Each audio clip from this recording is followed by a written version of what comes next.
Magandang hapon po mula sa Kapitolyo ng ating bansa. Narito ang mga balitang nakakalap ng Manila Public Information Office at ito ang Headline Manila.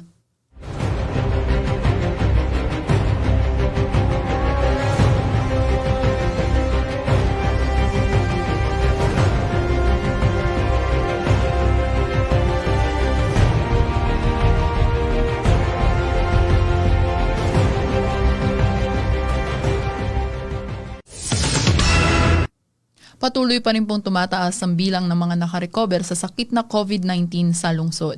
Ang ating pong active cases ngayong araw ay 297. Ang ating total recoveries ay 24,023 at ang ating total deaths ay 753.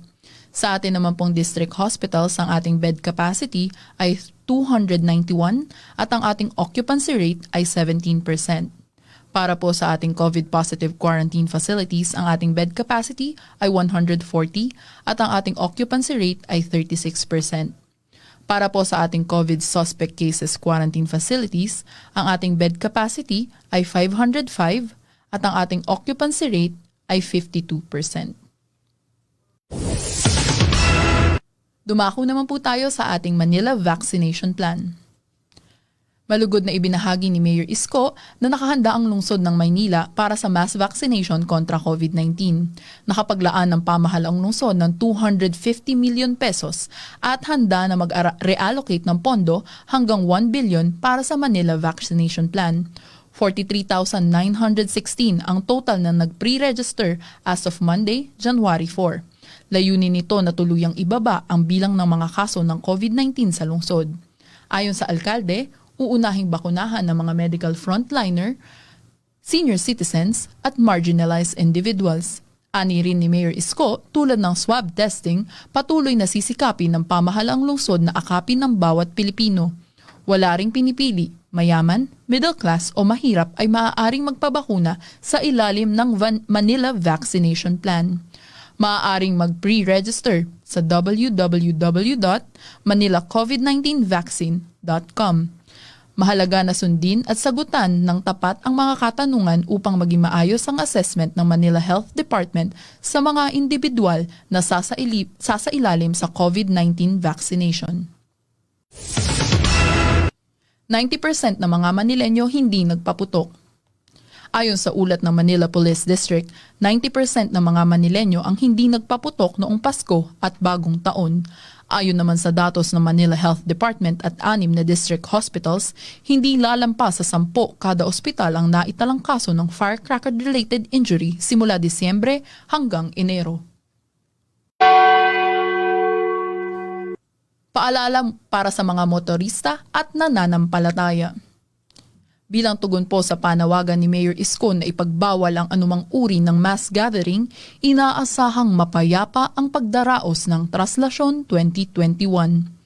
Para sa mga motorista, narito ang mga road closures, road rerouting at parking plans simula Biyernes, January 8 hanggang Sabado, January 9. Maaari po kayong magpark sa mga sumusunod na lugar: Isitan Recto Pay Parking area beside Dating Daan Building, Quinta Public Market Pay Parking, at one lane ang eastbound lane po ng Carlos Palanca Street from Palanca Bridge. Sa atin naman pong road closures, isasara ang southbound lane of Quezon Boulevard, Quiapo, from A. Mendoza to Fugoso Street hanggang Carlos Palanca Street. Isasara rin po ang northbound lane of Quezon Boulevard from Carlos Palanca Street to Fugoso Street. Isasara rin po ang westbound lane of España Boulevard from P. Campas to A. Mendoza Street. Stretch of Evangelista Street from P. Paterno Street to Recto Avenue at ang stretch of Palanca Street from Carriedo to Plaza Lacson to P. Casal Street. Magkakaroon naman po ng road rerouting simula Friday, 10 p.m. onwards, January 8, 2021 sa mga susunod na lugar. All vehicles intended to utilize Quezon Boulevard coming from A. Mendoza Street shall turn right to Fugoso Street, left Rizal Avenue to point of destination. All vehicles coming from Quezon City utilizing southbound lane of España Avenue shall turn left to Nicanor Reyes Street, turn right to CM Recto Avenue, or turn right to P. Campa Street, then left to A. Mendoza Street, right to Fugoso Street to point of destination.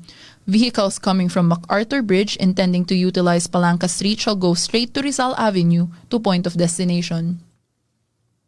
Vehicles coming from Ayala Bridge intending to utilize Palanca Street shall go straight to Picasal Street to point of destination. Vehicles coming from Padre Burgos Avenue intending to utilize Quezon Bridge shall go straight to MacArthur Bridge or Jones Bridge to point of destination. Isasara naman po ang mga sumusunod na daan sa January 9, 2021, Sabado, 12 midnight onwards. Stretch of Ronquillo Street from Rizal Avenue to Plaza Santa Cruz. At ang stretch of Bustos Street from Plaza Santa Cruz to Rizal Avenue. Magkakaroon din po ng road rerouting January 9, 2021, Sabado, 12 midnight onwards sa mga susunod na daan. Vehicles utilizing southbound lane of Rizal Avenue going to Ronquillo Street shall turn right to Claro M. Recto Avenue and turn left to P. Regente towards Juan Luna Street and turn left to Plaza Cervantes to Jones Bridge or straight to Muel de la Industria Escolta to point of destination. Vehicles coming from MacArthur Bridge intending to utilize Bustos Street shall go straight to Rizal Avenue to point of destination. Narito naman po ang mga emergency numbers na maaaring tawagan ukol sa mga ulat na nangangailangan ng agarang aksyon mula sa pamahalaang lungsod. Manila Emergency Operations Centers 8926-2380, 8926-2383, 8926-2385, 8926-2386. Manila Police District 0919-995-0976. MDRRMO Command Center 0932-662-2322. Muli po nating ipinapaalala sa lahat ng nananampalataya na manatili sa loob ng kanilang mga tahanan at taimtim na salubungin ang pista ng itim na Nazareno. Zero Tolerance Policy sa Maynila patuloy. Walang humpay ang pagsasagawa ng clearing, clamping, hauling at mopping operations ng Department of Engineering and Public Works, Department of Public Services at Manila Traffic and Parking Bureau sa mga pangunahing kalsada sa lungsod.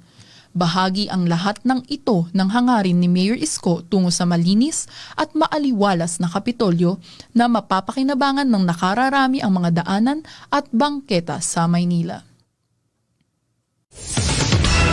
Para naman po sa ating 2021 Business Renewal.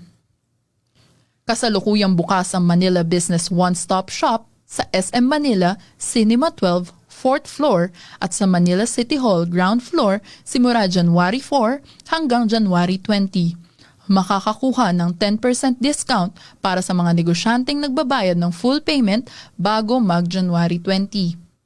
Maaari ring mag-renew ng business permit sa Go Manila app o sa www.gomanila.com. Manatili pong nakatutok sa official Facebook page ng ating alkalde Isko Moreno Dumagoso at sa Manila Public Information Office. Ako po si Kim Sabay at ito ang Headline Manila.